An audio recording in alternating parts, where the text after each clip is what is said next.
नमस्कार मित्रांनो. मी एक नवीन प्रयोग चालू केलेले माझ्या शिक्षणाचे.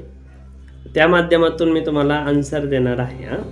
हे द बुक ऑफ आन्सर. या बुकमध्ये हा एक ग्रंथ एक प्रकारचा. ह्या ग्रंथामध्ये आपल्या प्रत्येक प्रश्नाचं उत्तर दडलेलं आहे. तर मी तुम्हाला आज या बुकच्या माध्यमातून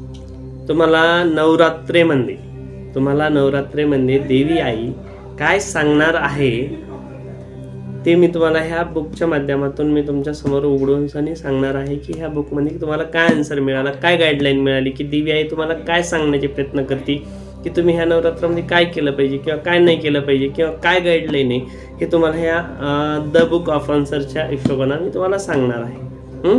चला आपण बघूया. हे बघा, हे निघलंय.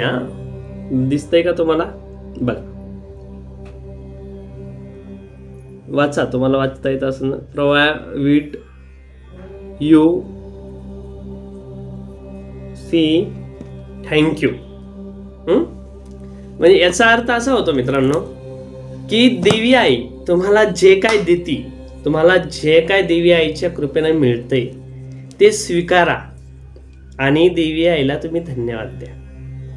या शब्दाचा अर्थ असा होता, देवी आई तुम्हाला जे काय ह्या नवरात्रात द्यायला लागली ना, तर त्यालाच दुःख नका मानू. कोणाला एखाद्याला समजा काही कमी मिळालं, साधना केली, भरपूर काही पण तुम्हाला मिळालं आणि तुम्ही त्याचं दुःख नका मानू.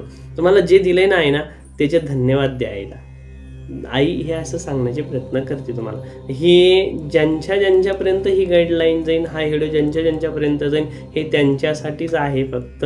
आणि याचं जर तुम्हाला एनर्जी एक्सचेंज म्हणून हे करायचं असेल तर हा व्हिडिओ तुम्ही 3 जणाला पाठवू शकता, जेणेकरून तुमची एनर्जी एक्सचेंज होईल, कारण तुम्हाला याचा फायदा होईल. चला, धन्यवाद.